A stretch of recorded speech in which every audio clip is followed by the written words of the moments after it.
Hey, you guys, welcome back to the Shannon McCabe Show podcast. I am really pumped about today's topic, and I have a feeling this is going to be like the first of a couple episodes that end up coming out on this because today we're going to be chatting about the question I get, probably the second most frequent question. The first one is always like, how did you do it? How did you quit drinking? When I share my story about how at the end of my drinking, I was hiding it in my house. I was sneaking drinks everywhere, staying up most nights drinking alone. People always want to know, like, what did I finally do? How did I quit? And I've talked about that. The second question I get is, how do I quit if my husband still drinks? Because also, you guys, that was part of my journey. My husband does still drink. My husband is one of these people that I think are unicorns, honestly, the people that really can just have one or two and then be done. Alcohol takes up zero space in his mind. He is fine going weeks or even a month or two without taking a drink. And if he does have a drink, he can sip one drink over the course of like an hour or two, which still makes zero sense to me. But back to the point, this is a conversation that comes up so often, especially with the women that I work with in my coaching groups one-on-one. And so I want to start talking about it today, okay?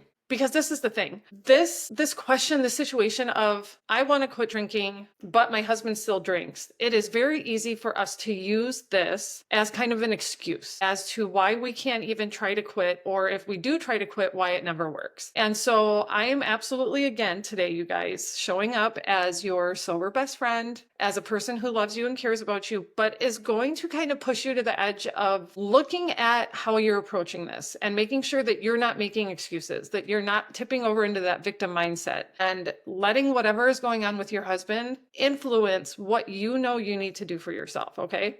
So if you are asking yourself this question, how can I quit if my husband still drinks? I want you to know that you're not alone. You're not alone. This comes up for so many of us. And I also want you to know that, no, this does not mean that your marriage is going to fall apart or change negatively just because you quit drinking. Okay. Now, obviously, I can't guarantee that, but it's not likely that that's what's going to happen. Like all things in quitting drinking, one of the things you guys hear me say all the time is we can get really nervous about this stuff that is going to be different.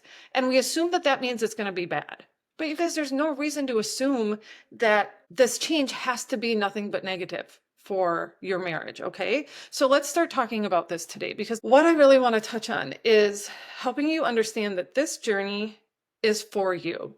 This needs to be about you and for you before it can be about anything else. Early sobriety really requires like this deep ownership over our thoughts, our beliefs, our actions. And when I say this needs to be for you and about you, it applies directly to what we're talking about today. Like, yes, we can quit drinking because maybe our husband is concerned about us. Maybe our kids are concerned about us. Maybe our constantly breaking promises and losing trust. And so we know that we want to quit drinking to show up better for our family.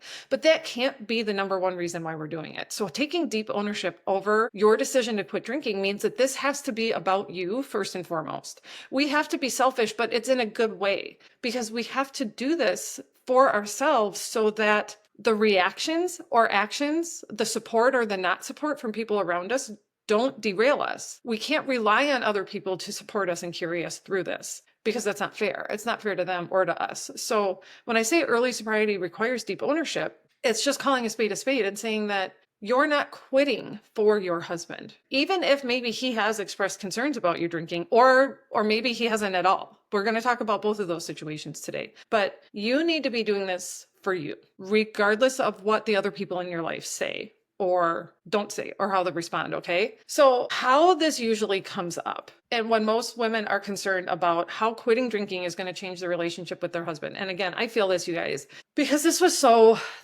me. This was so my story. My husband and I are college sweethearts, okay? We met when he was 18 and I was 19.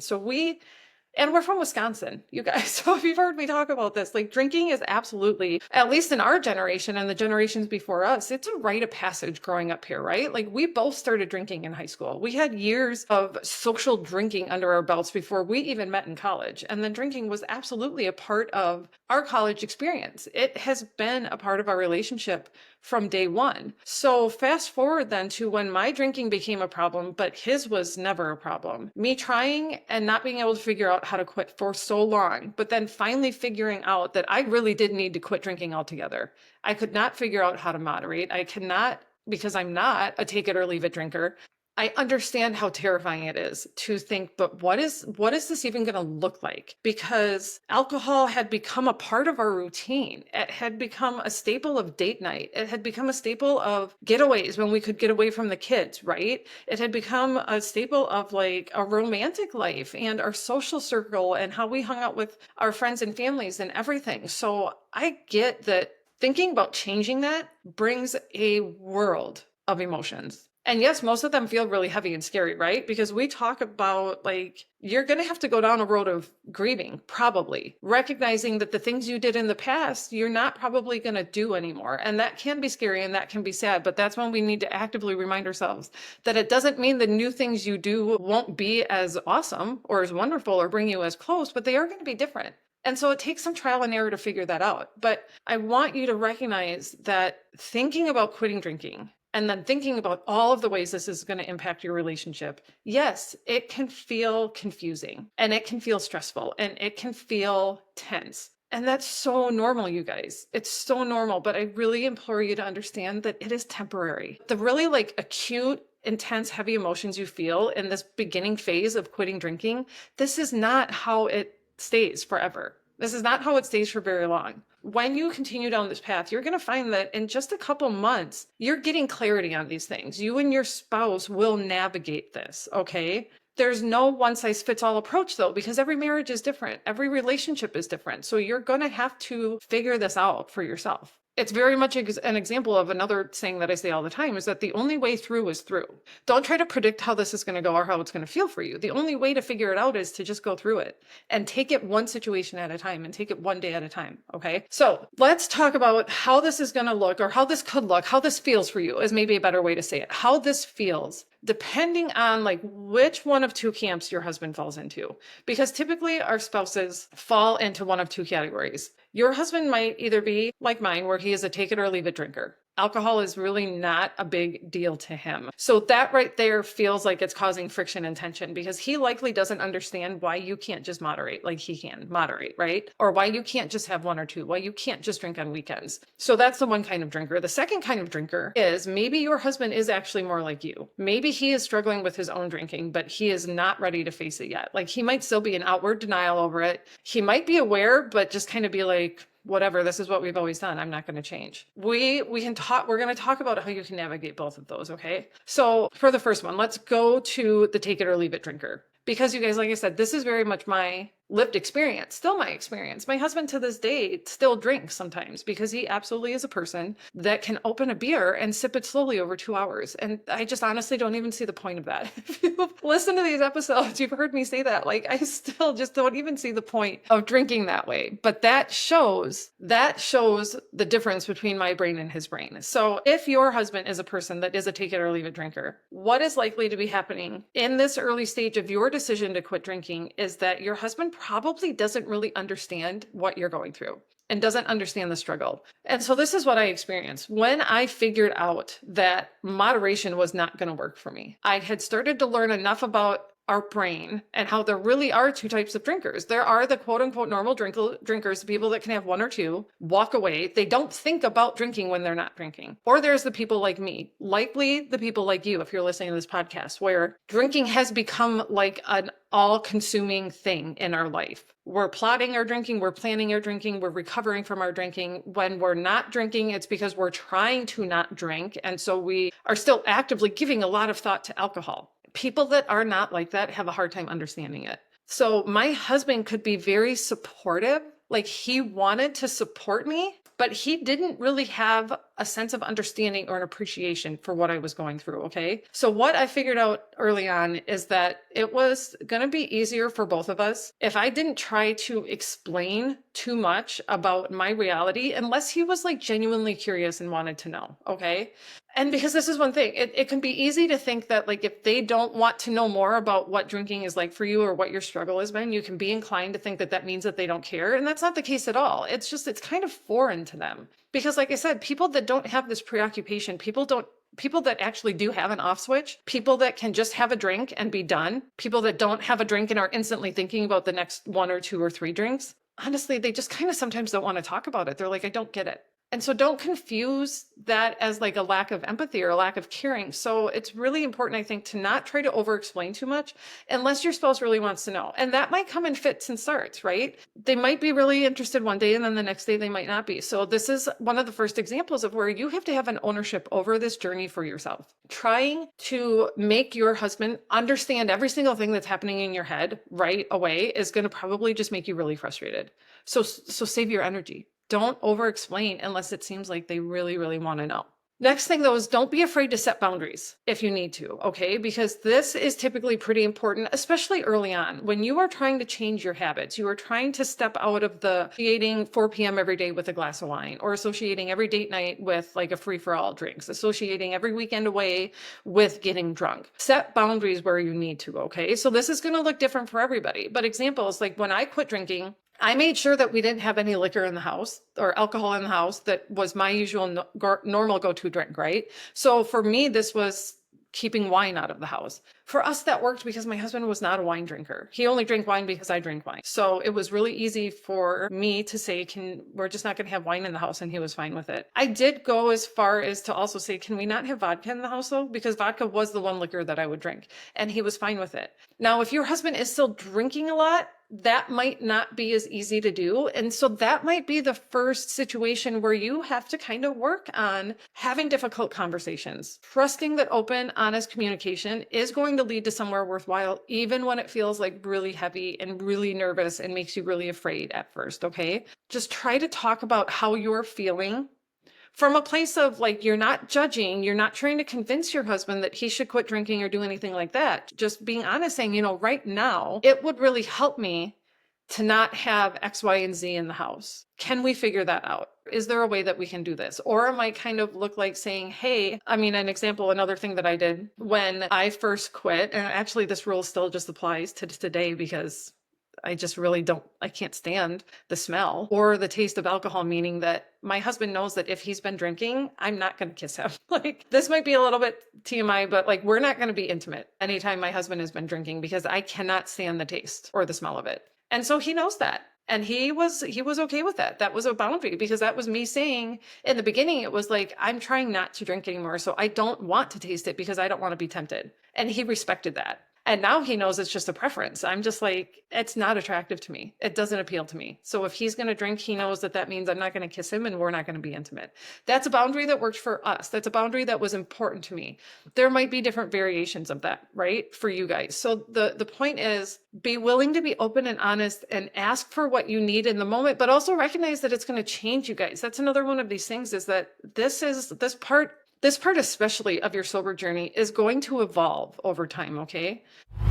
What if you could finally break free from the constant cycle of drinking, quitting, bargaining with yourself, and actually build a life that feels calm and clear and deeply aligned with who you want to be? I created the alcohol-free blueprint for women who are ready to stop trying to moderate and start feeling confident and steady and fully present in their life again. This program isn't just about quitting drinking. It's about taking back your energy and your mindset and your wellness and your freedom. Inside the blueprint, I'll walk you step by step through the tools, mindset shifts, and support systems that actually help you change for good. You'll learn how to handle cravings, rebuild your habits, feel stronger in your body, and navigate all of life's ups and downs without alcohol. And you'll have full access to over 45 video lessons, journaling prompts, live coaching, and community support. So you never have to do this alone. One of my clients, let's call her Sarah, came to me after years of trying to control her drinking. She told me, I finally feel free. I'm not constantly thinking about drinking anymore. I have energy again, and I actually like myself. And that's just the kind of change we're after. Most of my clients are excited to no longer be a drinker after just 30 days inside the blueprint. If you're ready to stop spinning your wheels and start living the life alcohol has been holding you back from, head to the link in the show notes or go find me over on Instagram.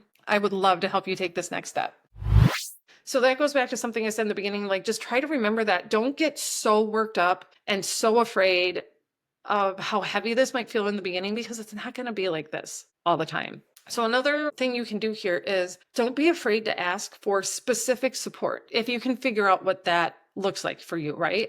Like, for example, I have a client who Again, her husband is more of a take it or leave it drinker. He does still drink at home from time to time. So there will be nights that he will still decide to have a glass of wine after dinner. She is okay with that because she's done the work and it does not interest her. But early on, she said to her husband, I don't mind if you do that, but please just don't ever even offer it to me anymore. Don't tempt me. I am like right now putting out a blanket statement. I do not want to drink anymore. So it's not like impolite for you to not offer me wine. I'm asking you, please do not offer me drinks. I do not want them. So that set a very clear boundary. It was a mutually agreed upon boundary that gave them both an understanding of what was needed and what was expected at that time, okay? Other things could be like asking for support that's going to help you avoid some of your triggers, right? So another example of this for me was I early on in my first month, especially, let my husband, let my family know that like dinner hour was going to become more of a team effort. And now my kids were older. My girls are teenagers, right? So this was easy for me to do. If you have small kids, it might have to look a little bit different. But like I switched to doing almost exclusively like crock pot meals. We did more takeout. We did more meal prep on the weekends because I had such a strong association with 4 p.m. is when I opened wine, started drinking wine, to spend like the next hour or two cleaning up the kitchen, making dinner, doing the whole dinner nighttime routine. I needed to break that association. So for me, that meant asking for support in the kitchen, telling my girls, there are going to be some nights now that you're just going to figure out dinner on your own. We're going to do like salad kits and a rotisserie chicken, or I'm putting dinner in the crock pot at 9 a.m. so that I'm not tempted by being in the kitchen for an hour from 4 to 5 p.m. because I knew that was a trigger for me.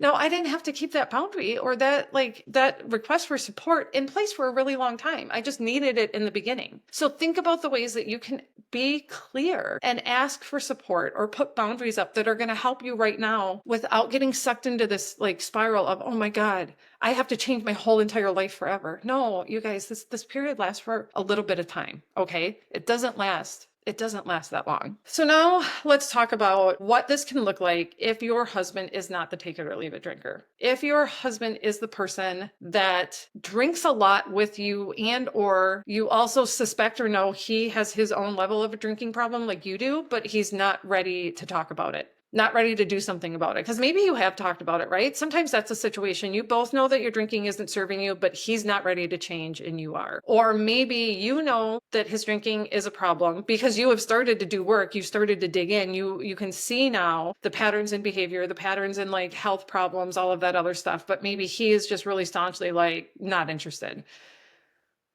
This is okay. You can still navigate this, but it's different, right? It's different than the version of the, take it or leave it husband that we just talked about. So what this could look like is if you bring up the topic of wanting to change your drinking, needing to change your drinking, your husband might get really defensive. Your husband might get kind of triggered and feel attacked because he may feel like you are telling him what to do, even if that's not exactly what you're doing. Okay. So the best way, my best advice for approaching this is to, first of all, even if it feels counterintuitive, because you're coming from a place of love, right? You're coming from a place of concern, but don't try to convert your husband. Don't try to get him to see what you've seen and want to make the changes that you want to make until he is ready to. One of the best things we can do when we're in a situation like this with a husband who is also a drinker, probably to the level that we're a drinker, is to remember that we want to lead by example. This is going to be a lot more of kind of like a slow burn, a passive, but still powerful, but a passive path to change, because you're going to want to lead by example. You're going to want to shine your light and hope that he sees it and catches on. Saying that I love that really, really applies to this is that you are going to want to choose your actions, choose your words, choose your behavior so that you can be a mirror for him, but not a megaphone. Because think about that. Think about somebody with a megaphone. Like you're loud, you're overbearing, you're just like forcing your thoughts on everybody. How do most people respond when that's going on, right? They get defensive. They feel like, whoa, wait a second. I didn't ask for this. Like, why are you coming at me about my drinking?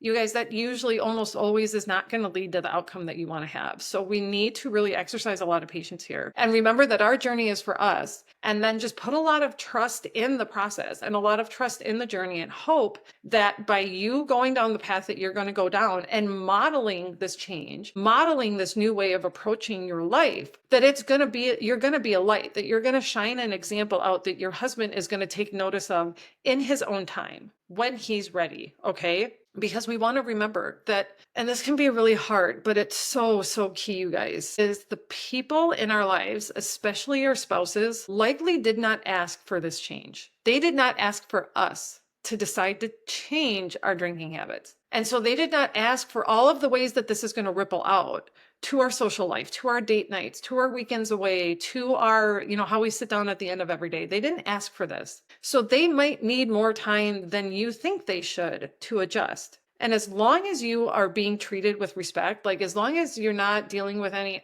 overt hostility or being bullied or gaslighting or anything like that from your husband or anybody else in your life, we need to extend people grace. We need to understand that they're not in our head. They don't know what our drinking has been like for us, so they don't really know why we're making this change. They didn't ask for this, so they're going to need some time to come to grips with it on their own. Whichever camp your husband falls into, that is going to be the case, right? Because even my husband, like I said, he's been nothing but supportive since the beginning. But because he can't relate to what my drinking was like and why I really have to be all or nothing and I chose nothing, there was, and sometimes still is, an adjustment period where he's still just like, I just don't get it. Like, I don't get it. I don't get why you can't just drink on weekends, or why we can't just go out for dinner and have one or two nice glasses of wine and leave it at that. So I say all this to remember that we can't control their journey any more than they can control ours, right? If we need time to figure this journey out for ourselves, the people that love us are going to need their own time to figure it out too, okay? How is this really going to affect your relationship? I feel like that is the $1,000,000 question, right? Because at the crux of all of this is what we want to know.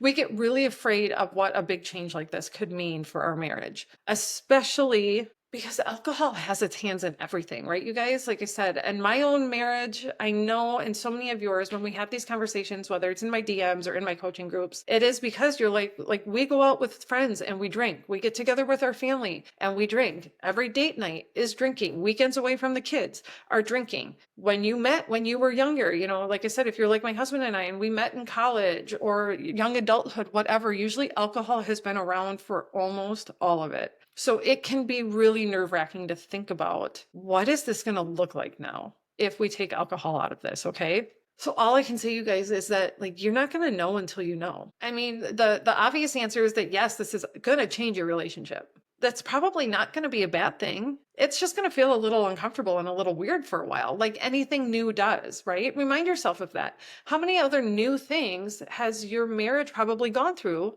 that with enough time turned out to be fine, right? Like, you guys, this even applies to when we had kids. That was nerve-wracking and scary, right? Going from being a married couple to having a child is a huge change. It does not all feel great. But over time, it works itself out. And I think most of you, like me, figure out that over time, it brings us closer together, right? It's the evolution of our relationship. It's the natural course. It's a natural change. As we grow, as we mature, as the things that we want out of life grow and mature and change, our marriage adapts, okay? So this is just going to be another instance of that happening, okay?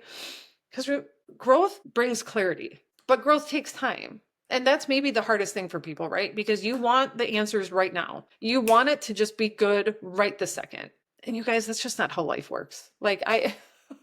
Hopefully that's not new information to you, but if it is, then that's okay. Then I say that with a loving, gentle hug. But you guys, life is hard sometimes. There's ups and downs. Marriage is hard. There's ups and downs. And so quitting drinking might feel like a little bit of a going down, but it's going to come back up. You're going to get really clear on who you are and what you want. And it's going to create a new space for your marriage to grow. Now, sometimes it might go the other way. Nobody can predict that. Nobody knows. You're not going to know until you just try, though, right? And so just remind yourself that the discomfort that comes with this is usually really temporary. Like I said, these really heavy, acute, strong, intense emotions are like a hallmark of the early quitting days, okay? It's not always going to feel this way. I promise. Most people can't believe how much better they feel, how much more clarity, how much more patience, and how much more perspective they have on things. Honestly, even just within a month or two, okay? So just remind yourself to go slow and trust and be patient, and don't get sucked into that scary spiral about what this is going to mean for your marriage and the whole rest of your life. Just take it day by day. That's really why we take everything in sobriety one day at a time, okay? So what can you do? What can you do?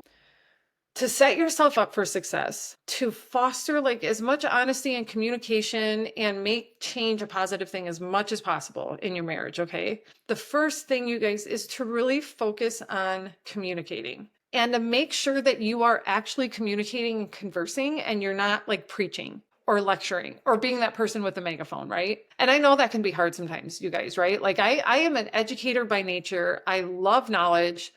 I love talking, obviously. I've been a coach by training for almost 15 years now. So I often, when I learn new things and I'm really excited about it, I want to tell everybody about it. I had to really remember that that was not probably the best way to approach this with my husband, unless he asked, unless he was genuinely curious, okay? And there were times that that did happen, right? Like there were times when he actually did ask questions and I was like, you know what? I actually listened to a really great podcast on this. I'm going to send it to you. If you want to listen to it, great. And if you don't, that's fine too. But here's some more information. Communicating about how you're feeling, what you're going through, why you want to make this change for you, right? Because that's what helps so much. So we're not judging our husbands. We're not trying to project or criticize or make statements about their drinking and their life. We're keeping this focused on us. So it's communicating, saying, drinking is taking up so much time and space in my brain. I just don't want to do it anymore. It's being honest, saying, you know what? I've tried to moderate for years. It does not work for me. So I'm trying this instead. It can be the other basic things of like, you know what? My anxiety is getting a lot worse. I've learned how much alcohol impacts that. So I am choosing to not drink right now. It can be sleep. It can be our hormones. It can be anything. Communicating why this is important to us without preaching, without projecting onto your husband and his drinking issues, but just communicating what this means for you and why you're doing it. You can also make sure that you're asking for support. It doesn't necessarily mean you're going to get it, unfortunately, you guys, but you can ask. Put those boundaries up where you need them. Communicate them clearly, calmly, and hopefully you'll be respected and get that need for support met and find those boundaries that you can both agree upon, right? Another really, really important thing, you guys, is to build your own support system. Like this is one of the reasons that being part of a sober community, putting yourself in proximity with other women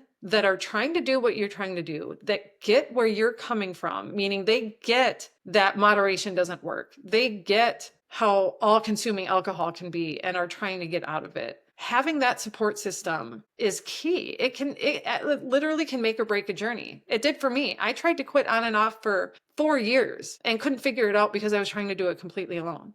And then the second I put myself in a sober coaching community is when everything changed. And dealing with husbands in our marriages is one of the big ways that that support can change the journey for you. Because when you are around people that get it, when you're around people that can understand and also hold you accountable, also cheer you on because they know what you're going through, it lessens the burden that we knowingly or unknowingly put on our spouses, right? So getting a sober coach, putting yourself in a community, even things like digging into your spirituality, your relationship with God, the universe, whatever that looks like for you. Understanding that you need your own support system, something that you can rely on that is independent from your spouse, makes it so much easier to extend your husband that grace and that time that they need, right? Like I said in the beginning, our spouses most of the time have not asked for this change. We can't control the time frame that they're going to need to get used to this new way of living. So when we have our own support system to rely on,